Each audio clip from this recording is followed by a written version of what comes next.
badasobanukiwe iyi aya afala yatadabbaruna alquran. Intumwa y'Imana sallallahu alayhi wasallam ari cyo cyitegererezo cyacu, urumodo wacu yasobanukiwe Qur'an kugeza ubwo kana yaqumu al-layl bi ayatan wahida, yajyaga asoma Qur'ani nijoro, agasoma Qur'an cyangwa agasari qiyamul layl akoresheje aya imwe yonyine, kubera kuyitekerezaho bukamukeraho akiri gusoma aya imwe.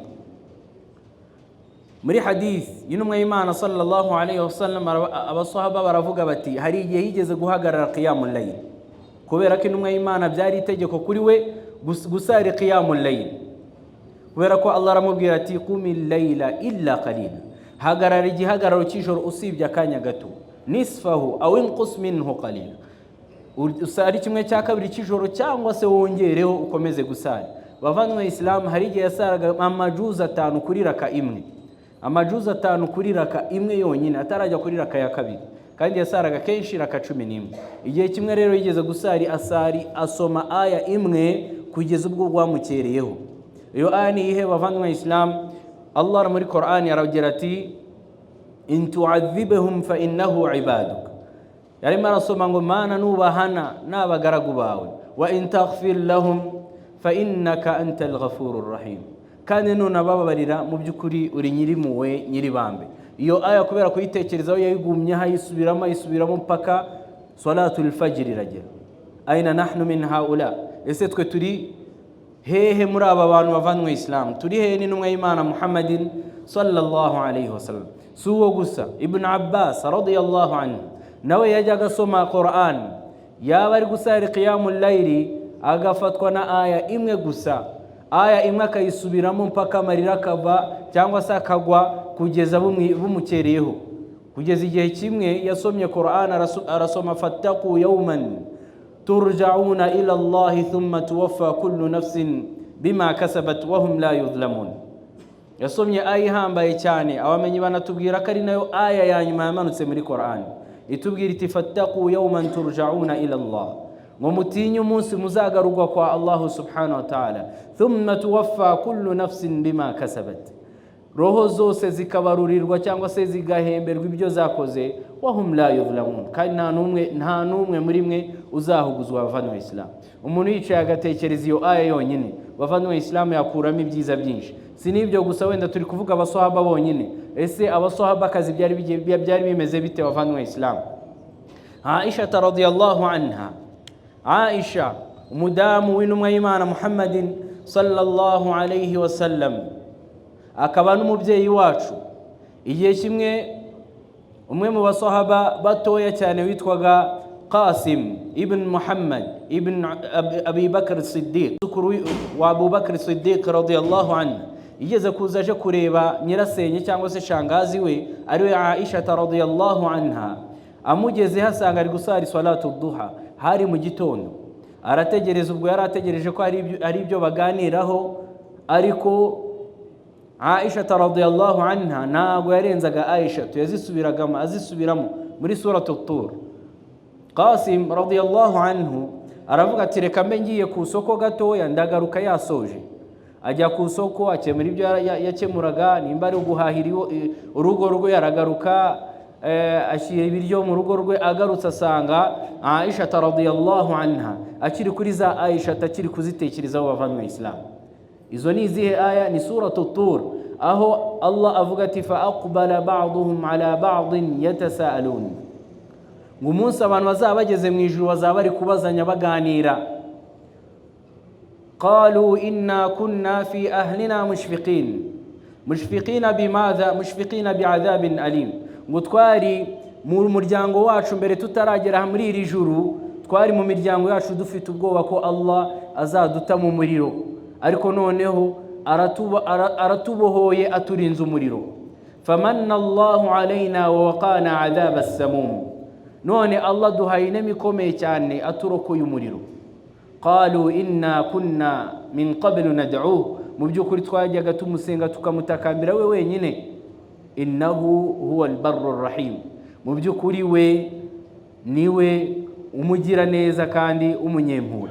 Yageraga kuri aya famanna Allahu alayna wa waqana adhab as-samum, yageraga kuri aya ivuga ati Allah duhaye inema ndetse aturinda umuriro ubabaza cyangwa se ugurumana cyangwa se utwika, akarira cyane kugeza ubwo atayivagaho asomye iduha igira iti Allahumma munna alayna, mana turagusaba uduhe inema ikomeye cyane, wa waqana adhaba as-samum, unaturinde n'umuriro utwika wavanywe Islam.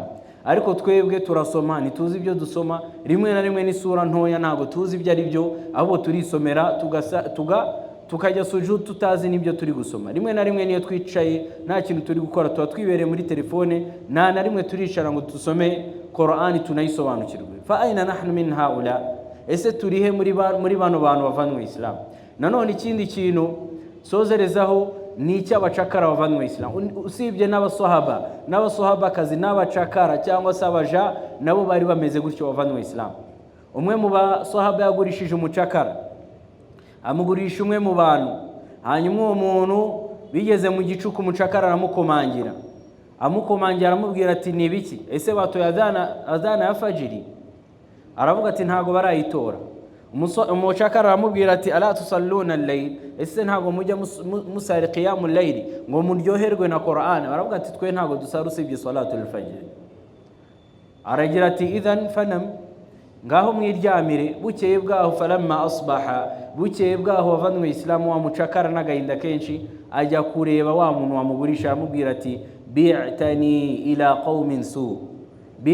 ila qaumin su, wangurishije abantu babi, bangurishije abantu bafite imico mibi. Kubera iki? La yusalluna illa al-fajr, ntago bajya basara usibye salatul fajr.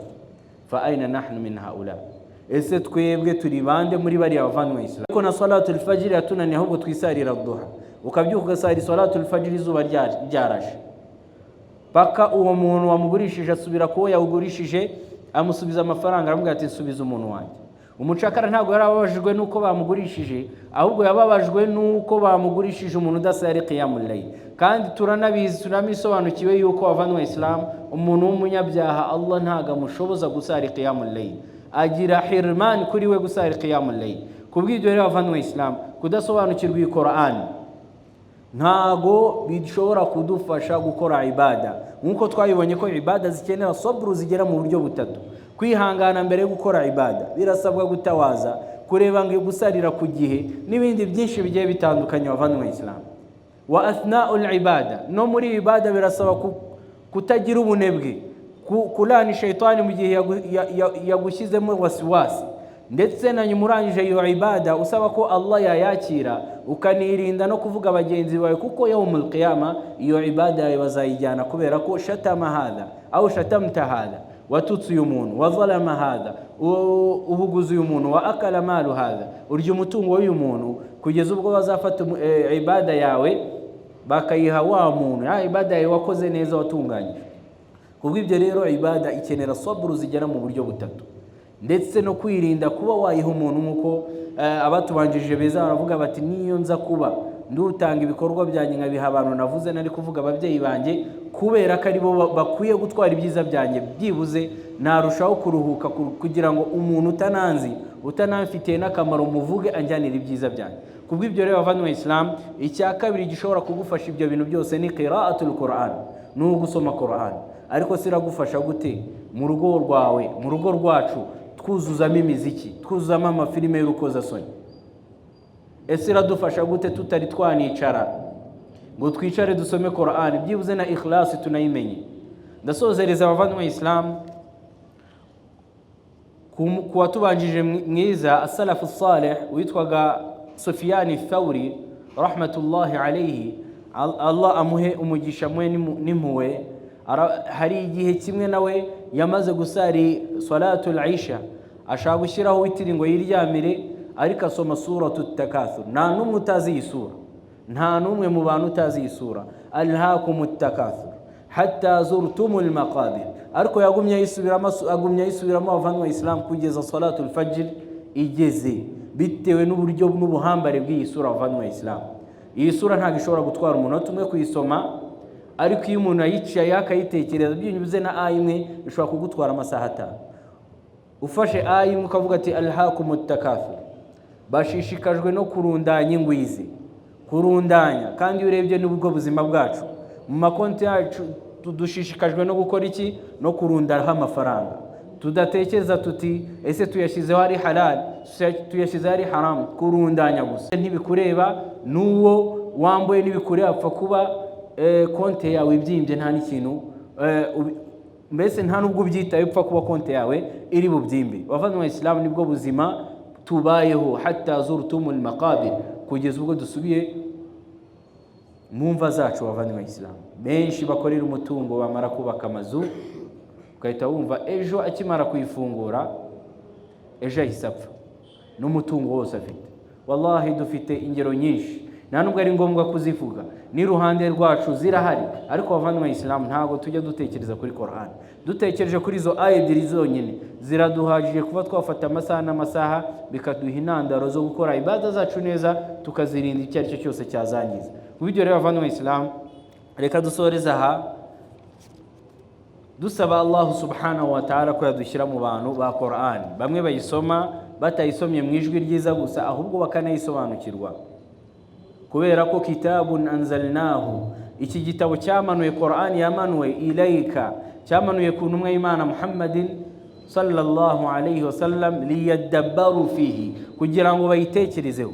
Nutayitekerezaho izagumya ari ibyo gusa. Ni nayo mpamvu bavandimwe Islam, Qur'an itatugiraho efe, itatugiraho ingaruka, kubera ko ntabwo tuyitekerezaho. Bavandimwe Islam, aya yonyine imwe irahagije kuba twayitekerezaho. Turasaba Allah subhanahu wa ta'ala ko yagira iyi Qur'an rabi'a quluban, akagira urumuri ku mutima wacu.